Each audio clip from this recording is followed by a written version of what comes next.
Sugatan ang dalawang motorcycle rider at isang angkas matapos sila maaksidente sa Quezon Boulevard sa Maynila kanina. May unang balita live si Bam Alegre. Bam!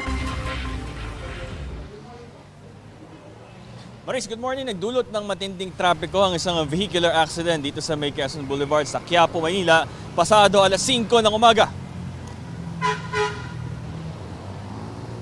Nakahiga sa kalsada at duguan ng paa ng isang motorcycle rider matapos maaksidente sa southbound lane ng Quezon Boulevard sa Quiapo, Maynila. Binigyan siya ng pangunang lunas at dahan-dahang binuhat gamit ang stretcher at isinugod sa pinakamalapit na pagamutan. Bukod sa rider, dalawang magkaangkas na lalaki rin ang nasugatan sa aksidente.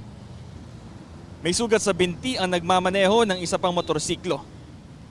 Tumilapon naman ang angkas na pinsan niya. Dadalhin din sila sa pagamutan.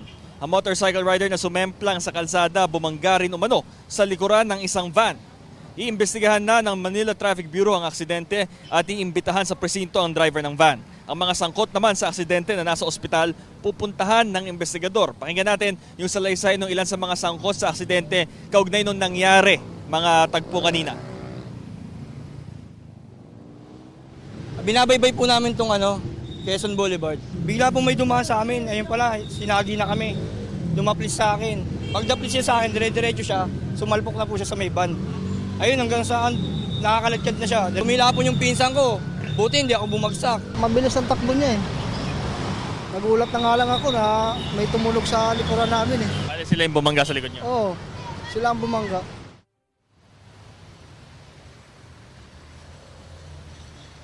Maris, balik normal na yung dali ng trapiko matapos maklear yung mga naaksidente, mga sasakyan. Pero medyo may pagbigat na rin dahil simula na rin ng rush hour. Ito unang balita mula rito sa Quiapo, Maynila, Bam Alegre para sa GMA Integrated News.